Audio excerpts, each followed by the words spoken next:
Chapter 56, The Gears of War. The Gears of War. The wind was from the east, howling across her ears to whip her hair into a tempest of curls, sweeping the last couple of days' snow into drifts in the courtyard far below, and the scent of it was still sharp in the cold air. It was hard to believe it was the last day of Eliasias. Her vantage on the battlements of the southern tower gave her a breathtaking view that spanned from the green, silver-streaked grasslands before her to the white-peaked ocean at her back. Her days at Watcher's Keep had been spent mostly in the libraries, reading any tome Audran suggested, and usually in vain, the rest of her time devoted to keeping ARandomAudiobookAppeared company as the man was confined to his room as he waited for his leg to strengthen.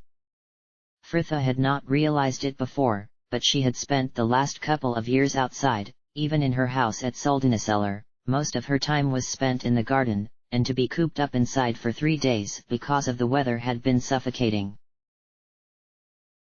Looking east, she could see so far, but the green plains were faded and hazy from that height, and she wondered about the friends she had left down there. Were they fighting at that very instant, or were they enjoying the calm before storm? She tried to picture them in her mind, in Al-Hali with an army of mercs about them, but the image felt forced and indistinct, her memories drawing her ever back to the last time she saw her friends in the forest of the Apogis. Imoen's anger, Jahara crying, and that final embrace from Solafane, the cuts twisting on his fine face. A pang struck all through her chest. She missed him. She was numb by the time she felt ready to return to the oppressive shelter of the keep. The girl clattered down the southern stairs to the guest wing, her cheeks stinging in the sudden heat. ARandomAudiobookAppeared glanced up from his book at her entrance. He was out of bed, dressed in a tunic and trousers, though his feet were still bare, the man perhaps feeling as stifled as she did, for he had moved to the chair under the window, the stout walking cane he had been given left by his bed. "I hope you didn't move there without help," she teased, a pointed glare thrown to his cane. ARandomAudiobookAppeared sighed, his smile twisting to wince as he strained to shift the weakened limb. "You know I need to strengthen it." "Yes," she soothed, moving to the dresser to pour them both some water, "but too much too soon will only make it worse. You must be patient," he sighed, receiving the cup with the nod. "Yes, I know. How is it outside?" "Cold, and blowy, in case you couldn't tell," she added, fighting to comb her fingers through the wild amber briar about her head, "though I imagine the weather is much calmer at ground level. Did Sister Rahila give you a verdict?" "2 more days and I will be fit to travel, as long as we go by cart."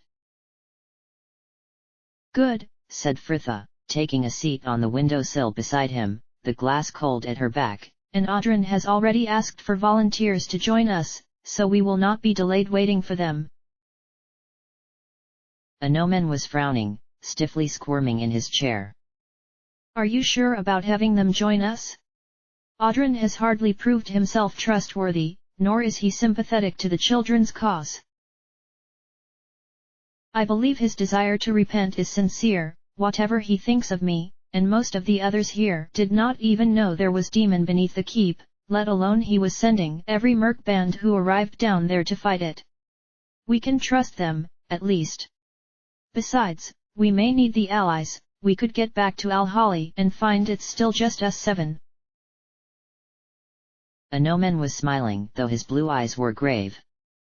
"Do you believe that?" Fritha's snort ended as a sigh, the girl trying to smooth through the tangled curl at her shoulder. "No. We are ready and the time we arrive will be the time we are supposed to arrive, I can believe no else." "And your research?" "I was in the libraries again this morning, but I think I have discovered all I am going to hear." She raised her hand, the words intoned flatly as she had often heard the chanters do in the gardens back home. "And in the final days they shall rise, the chosen few, and the tides of blood shall rise with them. From the battlefields, murder's essence shall seep, bones of the fallen to make the throne."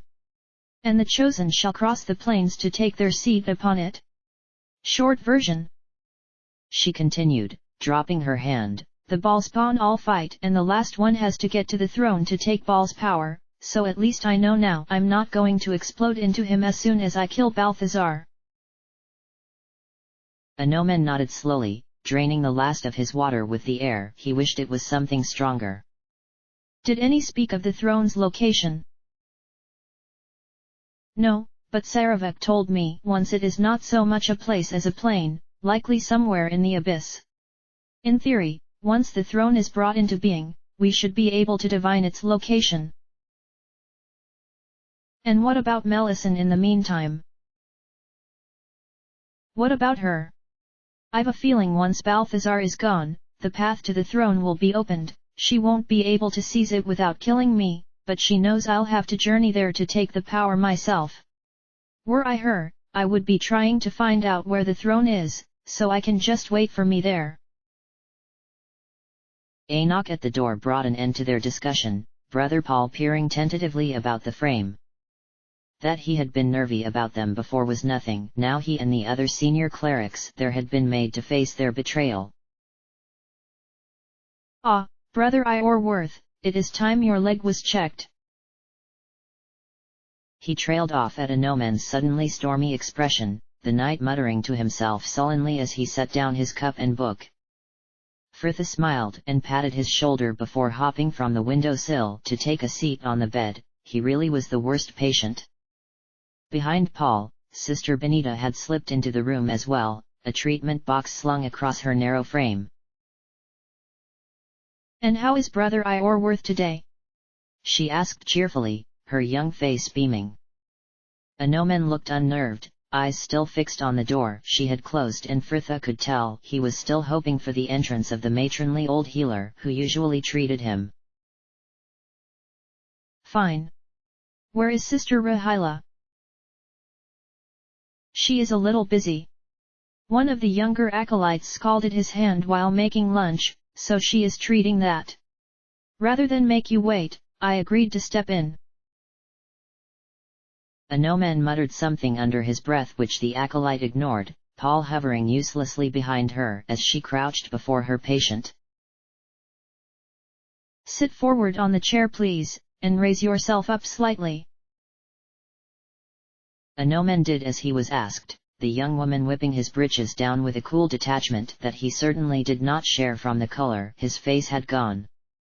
Slightly obscured by the fabric of his undershorts, the wound on his thigh was close to an angry purple welt, the woman touching it here and there, checking for any sign of infection, and as much to distract Anoman from the discomfort of it as amuse herself, Frithha turned her attentions to Poland. So, brother, not long now. Have you packed yet? Old Paul looked suddenly alarmed. Sorry. Bid farewell to these old walls. Continued Frithha, pretending she had not heard him. Departures are difficult, I understand, especially when there is a good chance you will never make a return. I do not. I think they believe you have volunteered to travel with them, sir, offered Benita from where she was now pressing at points down Anoman's leg, confirming with him each time that he could feel the touch. Now Anoman was not the only one with some color to his cheeks, Paul faltering to hide his cowardice. Well, I would have offered my help, but I really have little skill. You were never trained in battle or the treatment of wounds at the seminary? Asked Anoman pointedly. Well, I was, though that was many years ago now. I am an old man. So is the High Father, reminded Frithha. Perhaps you feel you do not need to make penance for your part in what occurred here. No, I do. I merely, with the High Father leaving, someone must stay here and lead in his absence, to instruct the acolytes and keep the libraries. The vigil must continue. That is true, sir, offered the sister with a sunny smile, and there are many others who can take your place. I know Sister Maganda and brothers Eilern and Deepak have offered, and myself, volunteered to Audran this morning. Paul did not attempt to hide his dismay. You? But, sister, a war between the Balsp, children. He revised with a hasty glance to Fritha. Do you truly believe that Battleground is where Helm wishes you to be? Benita's smile did not waver, but there was a pitying cast to her eyes as she gazed up at him. People are suffering, brother, I can believe nothing else. Twilight was closing in about their small huddle of tents. A sliver of fierce pink slowly was fading on the western horizon, the cool chill of night creeping into the breeze that soughed across the plains, and the sighing grasses were accompanied by the soft snort of their horses as the creatures settled where they had been tethered. Imoen stretched out her legs, the flattened grass tickling her ankles and the tome she was reading heavy on her lap. They had been 3 days on the move and were already halfway to their destination, their mounts allowing them to cut the 10-day of walking down to a 6-day ride. Valigar was at her side, methodically stripping down his blade to clean each piece just as he had every night, even though he had not had cause to draw it since they had left Al-Hali. Imoen watched him a moment longer, completing tasks he would have once struggled with. His hand, at least, was on the mend. A slight sigh and she returned to her book, and an interesting chapter on casting illusions, one of the few tomes she had bought in Halzik. Valigar had noted it but made no comment. She was not going to lie about her studies anymore, and it seemed her decision had come just as he had resolved not to ask.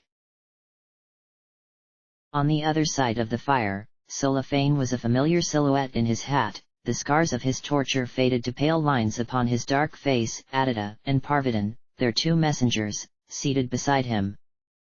They were 2 of many who had volunteered for the task, both picked for their skill as riders with good knowledge of surrounding lands.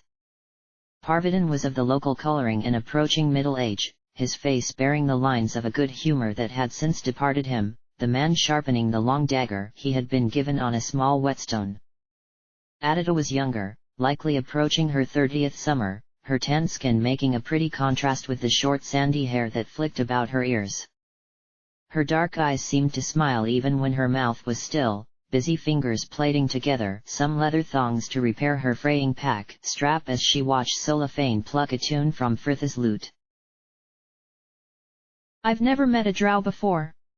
Not talked to one, I mean.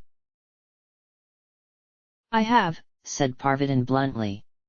He had been one of the few to escape the mines at Sendai's camp, and it showed. The man hunched and sullen as though an anger he could not voice still raged within him. But I know you aren't the same.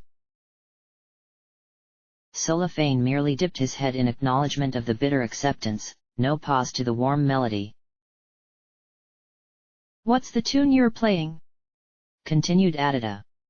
Is it a song from your homeland? No. It was supposed to be a prayer song of my own composition to my lady Illustrae. Supposed? The woman questioned. Solafane bobbed a shrug. My thoughts are with another. When I try to form the lyrics, she creeps in. A friend worthy of worship, my lady Silverhair, pardon the blasphemy. Imoen smiled as the drow did. At her shoulder, Valigar muttered something under his breath. Vals. More than a 10-day I have had to bear this pointless moping. So? He's hardly forward with it. She reasoned. In fact, she didn't see much difference between how Solafane was now and how he had been when he had first joined their group. Valigar made no answer, replacing the pins and clamping the katana between his knees as he turned his attention to the hilt bindings. Imoen frowned. Why does it bother you so much? With what we face, you would think he'd have more important things to concern him than one he cares for. She offered. We can't all box off our feelings like you, Vals. The man snorted, at last packing away his tools with sharp, precise movements. You asked me what it is to be a leader, it is putting personal feelings behind you for benefit of the whole. He leaned in, dropping his voice to barely a hiss. You know he planned to leave, with Fritha, of course. Added at her astonished expression. They were planning to desert the Sword Coast and escape east, hoping to avoid the war completely. When was this? Gasped Imoen. Before Saradush, but they learned we were there as well. Fritha knew you would not be so selfish as to leave Tether to its fate, and refused to abandon you here. Imoen drew back from the revelation. Fritha had stayed. And, yes, she had lied countless times since and hurt Imoen more than she could have believed, but in the beginning, when escape had been possible, Fritha had stayed, for her. For an instant Imoen saw how close she had been. Suddenly, she was the one everyone was looking to, the one with the fates on her side and the power to save them all, and what equated to a death sentence hanging over her head. The fact the fates had deemed Imoen surplus to requirements did not seem so cruel now. He pressed for them to continue east, continued Valigar with a scowl to the oblivious Solafane. He would have abandoned us and Tether to its doom. To save Fritha, provided Imoen quietly. A selfish course, undoubtedly, but Imoen could not help but think there was also something astoundingly loyal in such a decision.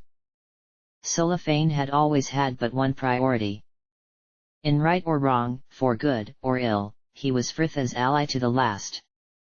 Imoen wanted to ask Valigar if it had been other way around would he have done same for her, but she knew his answer. He would have supported her to end, followed her into hell, even sacrificed his own life to allow her to reach her goal, but he would not have borne the shame and guilt of rescuing her at the cost of all others. And she should be proud he was that man, shouldn't she? Across the fire, Adita was poring over the neatly ruled songbook Fritha had penned for her budding students so many 10 days ago. Oh, you know quite a few local songs, don't you? Well, relatively anyway, these are mostly from the heartlands. Maida used to play the flute while he still lived. Sometimes, of an evening, we'd gather with him in the kitchen, Ma and my brothers and me, and all sing together as he played. Doesn't it bother you to speak of them when your brothers both died in Al-Hali? Asked Parvati sharply. It certainly seemed to bother him. The question seemed to take her by surprise though, a hand run through her short hair as she considered it. No, not really. I miss them of course, but I can still look back fondly on the time we were all together. My brother's sacrifice bought Ma and me the time to flee. Ma is safe with her sister over in Furail now, and I can return here to take revenge for those lost. Parvati was nodding, something intense about his glare as he returned his work. Yes, revenge. At her side, Valigar had fished a crude map from his pack. It should be another few days before we reach Sifen. We may not even have to get there, offered Imoen. The refugees seemed to think the attacks were spreading. It is a problem. Any places which have yet to be attacked will have little information on the raids. And those that have been attacked will mostly likely be deserted. Valigar frowned and thrust the map back into his bag. If we can find a place that has been attacked recently, I may be able to track the raiders back to their camp, though that will depend on the age of the tracks and the measures they may be taking to cover them. Imoen sighed and leaned back against her pack. It's never easy, is it? Back at the others, Adita had requested the Raggle-Taggle Gypsies, a much jollier song than the usual fair Solafane had been playing of late, but he obliged her all the same, girls singing along as she continued to mend her pack, and Imoen suddenly wished Fritha was there, to see Solafane play, and sing along as well, and just to share a smile with her. Time was running out.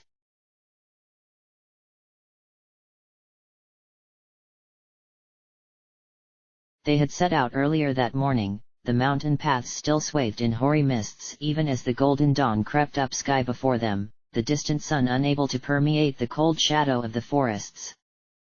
10 clerics had volunteered in the end, a third of their order. Audran and Benita were joined by 6 brothers and 2 sisters. Frithha noted only one of the more senior clerics, the matronly sister Rahila, had deigned to join them, though whether this was from a sense of shared guilt, a desire to help Tethur, or to simply accompany her patient, Frithha was not sure. The tanned woman was sat in the covered wagon now opposite Anomen, the hunched form of Audran seated next to her. Frithha never thought she would be travelling with that wagon again, with Jar and the others dead. Perhaps others felt the same discomfort, all the other brothers and sisters bar the driver volunteering to walk, flashes of their pale blue robes still visible under a dun rainbow of cloaks and hoods. Sister Benita was walking just beside her, pausing now and then to gaze into the surrounding forests, her cropped hair just visible curling about her temples under her green woolen hood. She was attractive rather than what was usually considered pretty, with a small nose and wide mouth and large brown eyes. The girl glanced back to find her watching her and sent Frithha a rueful smile. "It was your friends, wasn't it? The wagon. Brother Farrell told me you asked at dinner. I'm sorry. What we did." Frithha cut her off with a shrug. "You did know, did you?" Benita shook her bundled head, turning to look back up the path as though she hoped to catch a glimpse of it as she added, "I knew the keep protected against an evil, but I had no idea it was trapped within the very mountain, or of the sacrifices required to keep it so. To think the order of the vigil were once knights." She giggled nervously. "Part of me is glad it is now a library, I cannot see me being as much use as a solitaire. But perhaps I am too narrow in my outlook. You grew up in a library, did you not?" They had dispensed with their aliases over an early private breakfast that morning. There seemed little point in keeping them up if they were to all rejoin the others. Isolated up there, no one had heard of Anomen. A few had heard of Frithha though. She had quickly dispelled any worries of dragons and drow with a rushed account of her life story.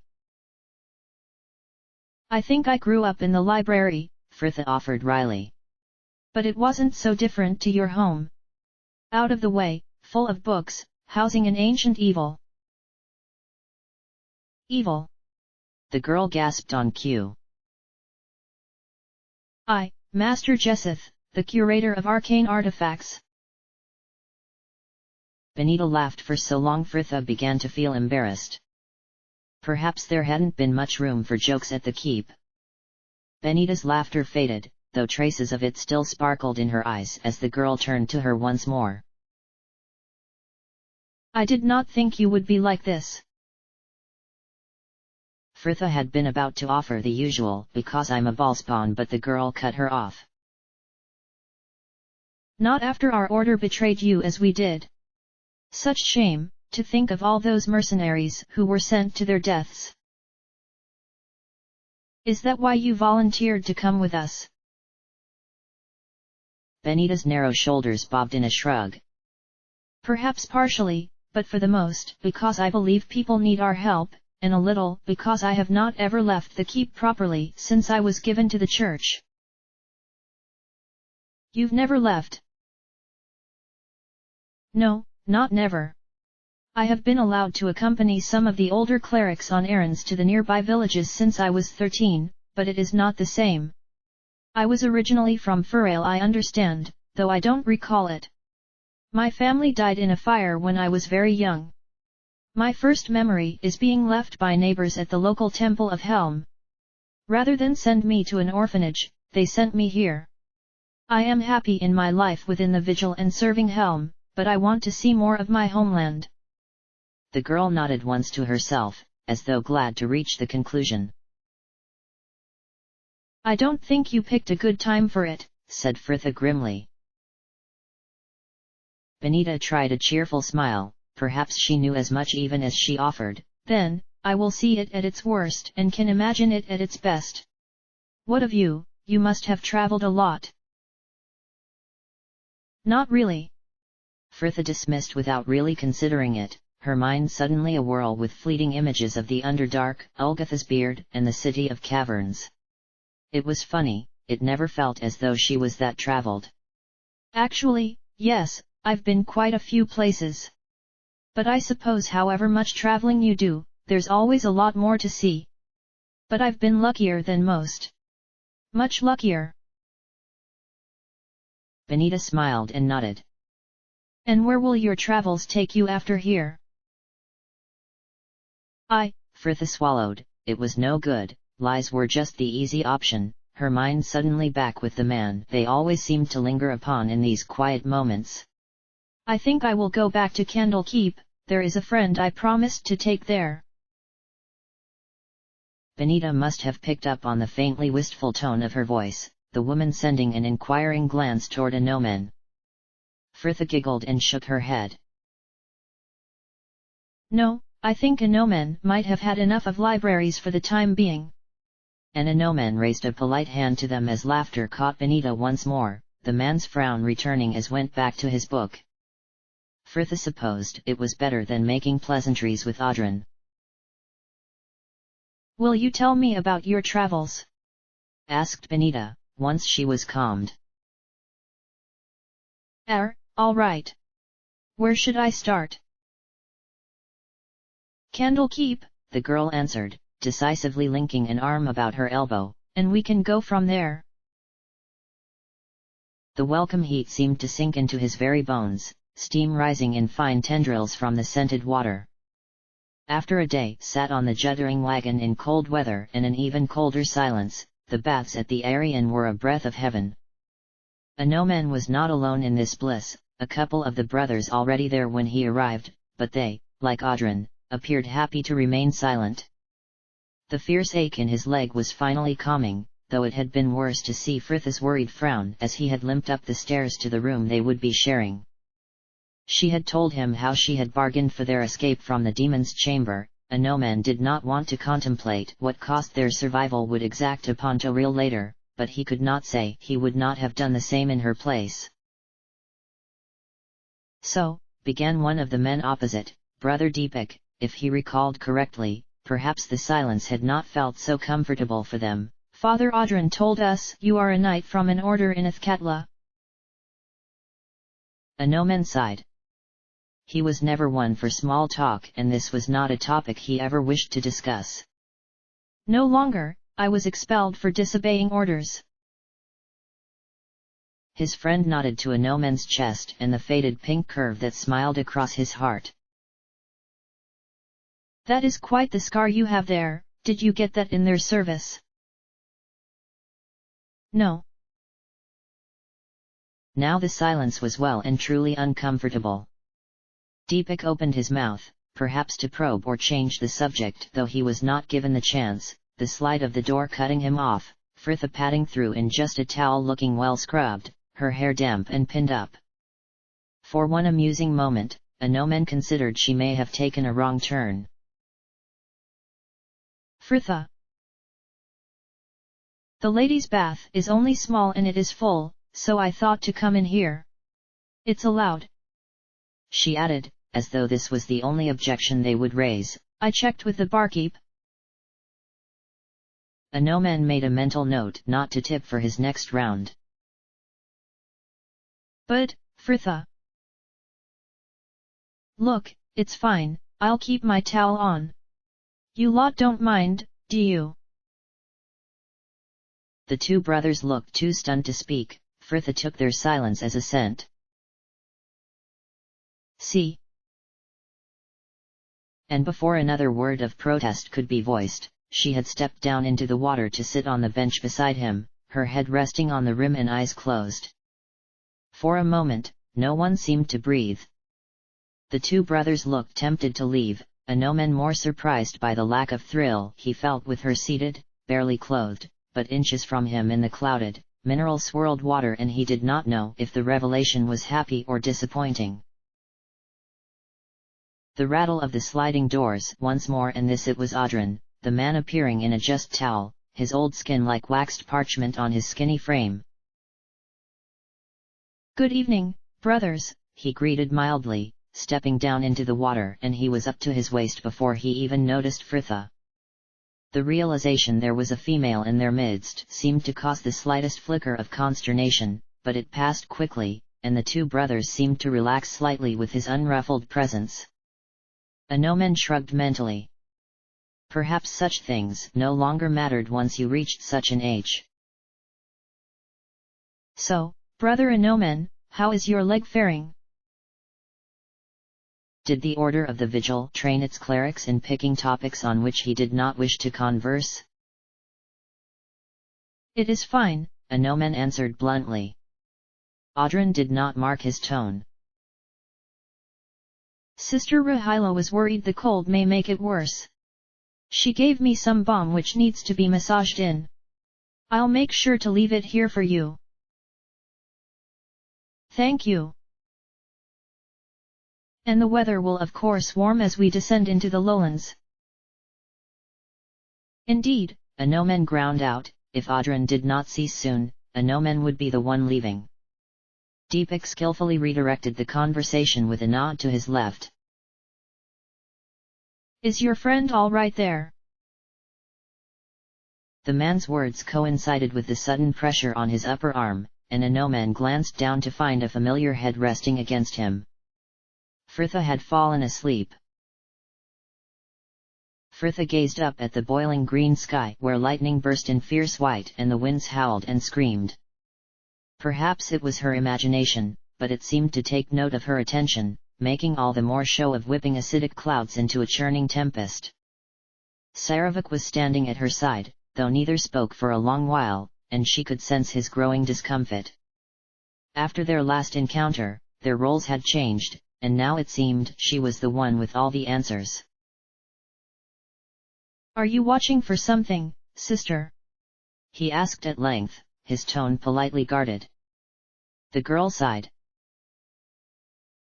I was just wondering if this is the same sky which hangs over the rest of the abyss. She did not glance to see his face, but the grim hush to his voice was unmistakable. It is not. A long pause between them, and when his inquiry came it was tentative, as though he was worried of provoking her. How is your friend? It took Fritha a moment to register what he was asking. He survived, along with his leg. I am glad, he admitted. It sounded wary and surprisingly genuine. And your visit to the libraries? It was fruitful, after a fashion. I know the throne must be reached, if I am to claim the power. I just have to reach it. If I can beat Melisande there, I could avoid having to fight her altogether. If not... Fritha shrugged impassively. Well, she will have to claim my essence before she can take the throne, so it is all a matter of finding it. Saravik shook his head, watching the tempest as she had. The abyss itself is boundless, scrying the location of such an amorphous pocket could take a 10-day or more, even for a skilled diviner. I wonder how Melisande plans to find it. Or even if she can at the moment, with Balthazar still alive. The man had no answer for her, merely sighing their shared frustrations to the sky. It is a pity Baal's legacy was given over to Sirik. It would have been a much simpler matter to find a priest of Baal's church and use them to summon one of the petitioners of his plane as a guide. He trailed off, his eyes losing their focus as they shifted their gaze beyond the boiling clouds. From the prime plane it would be impossible, but from the abyss itself, if one had an idea of where to find her. Saravik. He turned at her voice, gazing down at her face, fear and determination fighting for dominance in those striking grey eyes. His lips were pressed into a firm, thin line, as though his body was struggling to keep him silent. Sister, I may have. Fritha. Wait. And Fritha felt her cry fading in her ears as the world suddenly slipped away. ARandomAud watched the body next to him twitch, the sudden movement sending ripples across the now empty bath. Frithha was mouthing silently, her face frowning and pained. She had been asleep for a good half-hour now, and Anoman was growing stiff and cold, sat in the cooling water. Another mutter next to him, Anoman gently eased the lolling head from his shoulder. Frithha. She started awake at once, groggily taking in her prune-like fingers before she seemed to recall where they were. Oh, sorry. Shall we get out? Towels wrapped about them, they moved into the small steam room, Frithha pouring a good few ladles of the scented water onto the coals before settling next to him on the bench. The Bamra Hila had provided suffused his skin with a deep tingling heat, Frithha working gently along the muscles of his calf and thigh, and it struck Anoman how unremarkable it felt, the pair seated there in such intimacy, just talking like he would have with any of his brothers from the order. Were you having a nightmare? You did not look very relaxed for your sleep. No, she faltered, before shaking her head, it was nothing. Anoman doubted it was, but pressed her no further. So what was keeping you and Benita entertained today? I saw you two chatting like old friends. Frithha shrugged, no pause to her long rhythmic strokes. She asked about some of the places I've been. Oh. Of where have you told her? We haven't left Candlekeep yet, confessed Frithha with a giggle. It is nice though, swapping stories, we had similar upbringings in a way, and talking of Candlekeep reminds me of things I had almost forgotten. He watched her ease back to lean against the wall, her face raised to the steam that hung about them. I remember once, stepping out of the kitchens after the spring rains, the scent of the newly bloomed azaleas stirred up and heavy in the humid air. Imoen and I had been trapped indoors for almost a 10-day, and to entertain ourselves we had made a collection of treasures, just scraps of poems, drawing, hair ribbons, and other girlish tat. We had decided we were going to bury it, so in many years' time when we were both grown and had been on many adventures, we could come back and unearth it and be reminded of the girls we had been. There was a small gap between the azaleas and the inner wall, a leafy grotto of damp earth, and it was there we buried our mementos. Frithha snorted, tiredly amused at her own foolishness as she admitted, but all been a game. I never really believed I would leave. But I suppose you felt the same about the order. Life changes and we must change with it. Anoman nodded, the girl brightening with a suddenly cheeky smile. But I think Benita and I may have finally exhausted Candlekeep. She seemed very keen on hearing about Athkatla tomorrow, and a certain cleric who hails from there. Anoman could not help it, the playful waggle of her eyebrows merely adding to her grin, and the pair burst out laughing.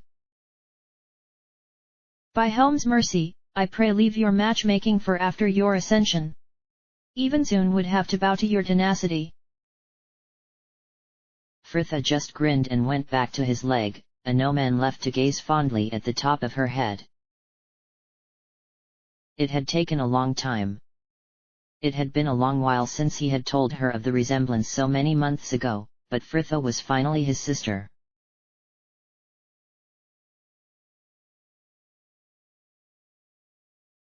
Do you see her? Asked Imoen, the girl not bothering to try and make out the dark speck upon the swaying plain of sun-dried grasses. Solafane sat back into the saddle of the horse he was still unused to riding and nodded once. Yes, it is Adida. She was quick, grunted Parvatan, though it was hard to discern any approval in his gruff tone. He had only just arrived back himself, the pair of riders dispatched to check on the outlying settlements they passed on their journey. Now they were but a day from the deserted village of Sifen. They had crossed over the river Agis 2 days ago, moving steadily southeast until the foothills of the marching mountain rose from the horizon, though so far, they had had little luck in locating the raiders. Most settlements were long abandoned, a few showing signs of attack, though any tracks were too muddled with the exodus of survivors to be of any use. Imoen raised a hand to shield her eyes even though the fading western sun was at her back, Adida growing clearer by the moment as she approached at an easy canter, a wide smile on her tanned face. Imoen could have been envious at her easy seat, she rode like she had been born in the saddle, the woman finally drawing the beast to a halt beside them. "You found something," confirmed Valigar. "Yes, a town, Jera, I think. Here, let me check the map. Yep, that looks about right. It's still populated from what I could see." "You didn't get closer," snapped Parvatan. "No," she laughed grimly, "not with those archers manning barricades at the end of every street I passed." "Barricades?" repeated Imoen. Valigar leaned back in his saddle. "Then they've been attacked. Or fear they will be," added Solafane. "Come on," urged Imoen, wheeling her horse about. "They're more likely to let us in, if we arrive before nightfall." The sky above Jera was a deep lilac by the time they arrived.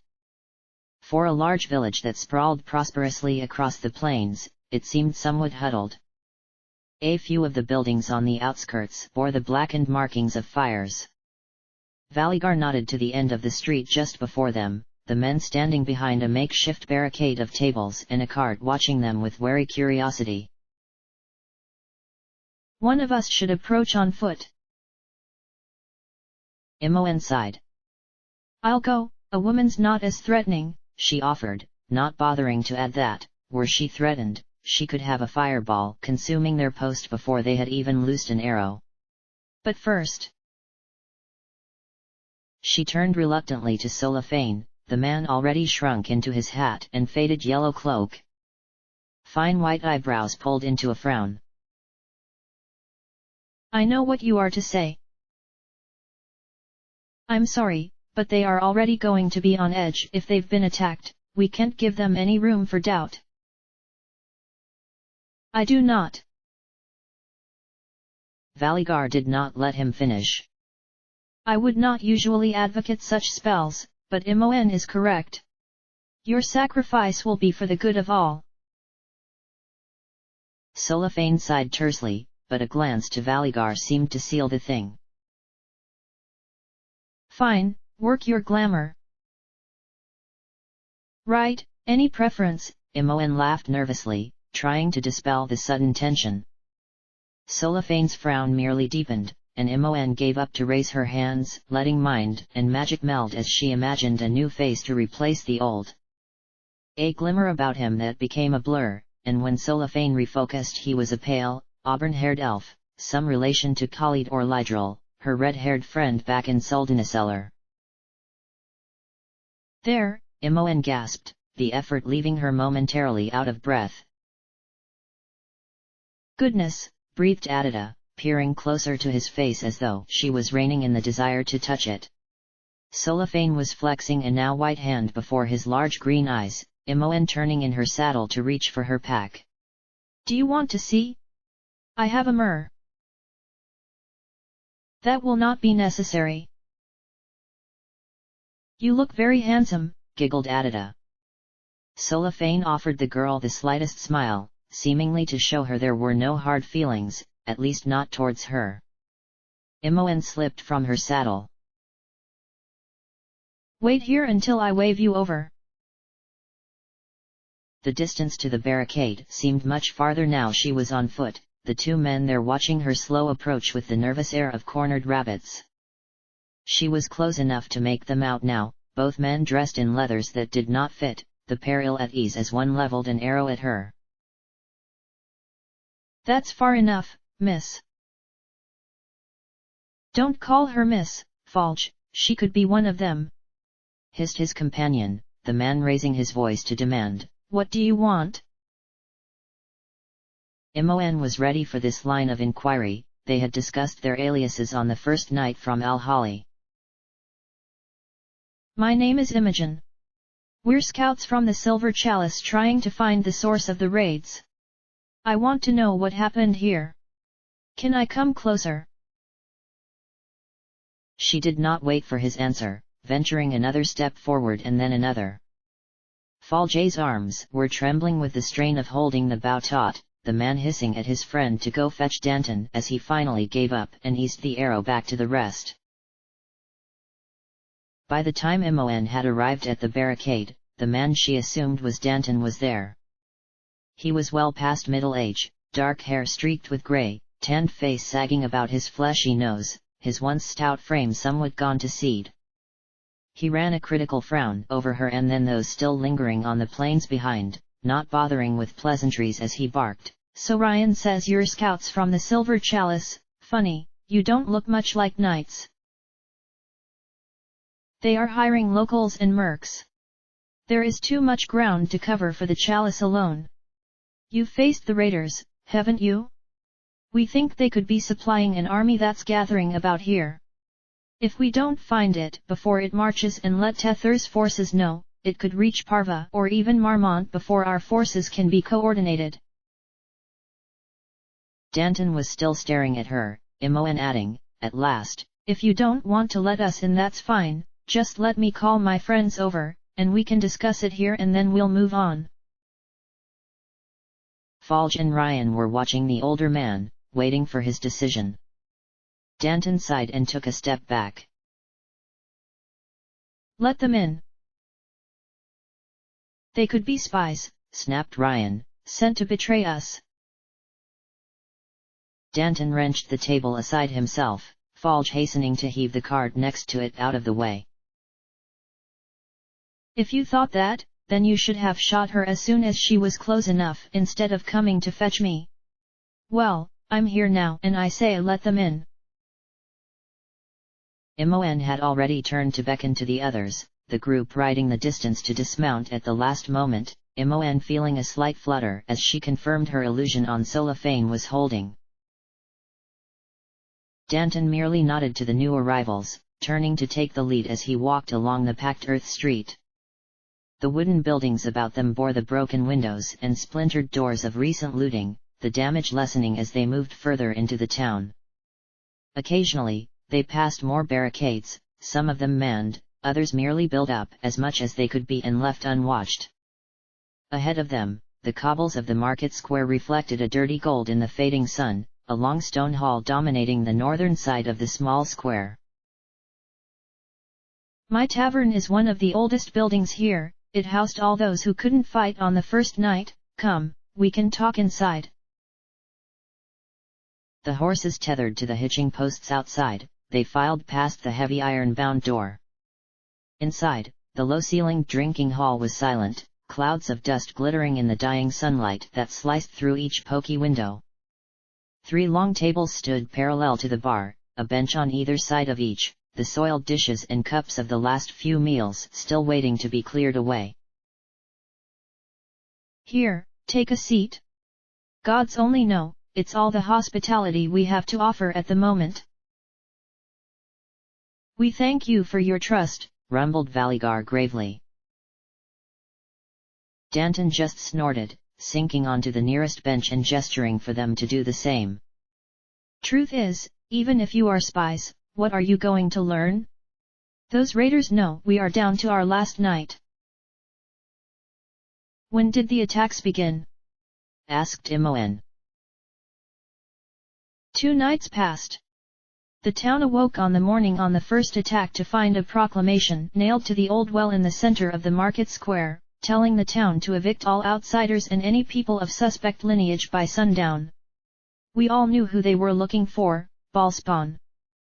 Danton spat on the floor behind him and made a sign to avert the evil of the word. Mon resolved to keep her own heritage secret. Most of the townsfolk were born here. There isn't a single man or woman I can't trace back at least 20 years. A meeting was held, a few families had already fled the town by the noon, but the rest of us vowed to remain firm. We weren't some lonely farmstead or terrified village, we had a militia, people had spent their whole lives building what we had here, we weren't going to abandon it on some threat.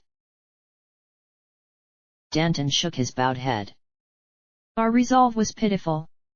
Even with the barricades we had placed in the streets, it was a slaughter. They attacked on horseback on all sides of the town, their numbers concealed by the night. Our militia were halved after the first couple of waves, some abandoned the barricades and pulled back into the heart of the town, others held fast. After a couple of hours, those dogs had raided enough of the outer houses to sate themselves and withdrew. Come the morning, half the town packed what they could and headed north, the rest of us rebuilt the barricades and dug in to wait for the next night. He sighed, already defeated. It was better in some way and worse in others. We lost fewer folk, but we couldn't defend the town as a whole. Many houses on the eastern side were razed, and the temple to Chantia was looted and burned. I dread to think what will come tonight. So you plan to remain here as the town is destroyed around you and you are killed? Demanded Parvati to the silence in wake of Danton's words. He snorted humorlessly. No, nothing is worth that, but we know that the Queen's armies are nearby, protecting the larger towns of Ofston and Parvayu and Aegis. We sent word on the first night and got a message back saying they would dispatch a garrison as soon as they could. They will come, he asserted, as though he dared any to venture they might not. We just have to wait for them. He let a grim frown travel their group.